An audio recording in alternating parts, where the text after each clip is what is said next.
Қайырлы күн достар, бүгін сіздерге тез әрі оңай жасалатын печеньенің рецептімен бөлісетін боламын. Бізге сары май, сұйық май, ұн, кукурузный крахмал, разрыхитель, жұмыртқа және де сахарный пудра қажет болады. Ең әуелі сахарный пудрамыз бен сары майымызды жақсылап миксерлеп аламыз. Одан соң сұйық майымызды қосып миксерлейміз. Артынан жұмыртқамызды салып, одан соң кукурузный крахмалды салатын боламыз.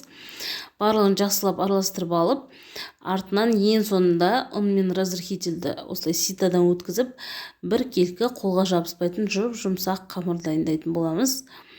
Көп араластырмаңыз, өйткені құрамында сары май болғандықтан еріп кетуі мүмкін. Бізде осындай қамыр шығады. Менің қызым осы печеньені жасағанды жақсы көреді.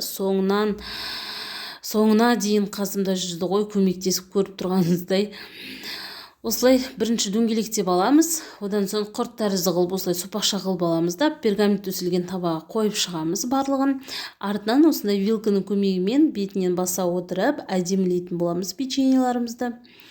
Міндетті түрде жасап көріңіздер. Қанша не керектігі жөнінде барлығын төменге описание бөліміне жаза кететін боламын. Алдын ала қызып тұрған духовкаға небәрі 180 градуста 30 минутқа пісіріп аламыз. Қызым қашан пісті деп күтіп осылай жүрген еді, сразу бірінші піскенін алып кетті ғой. Артынан көріп тұрғаныңыздай мен кішкене шоколад ертіп, жарты бөлігін осылай шоколадқа батырып жеп көрсеңіз болады. Өте ерекше, дәмді болады. Міндетті түрде жасап көріңіздер. Видео ұнаса каналға тіркеліп, лайк басып, комментарий жазуды ұмытпаңыздар.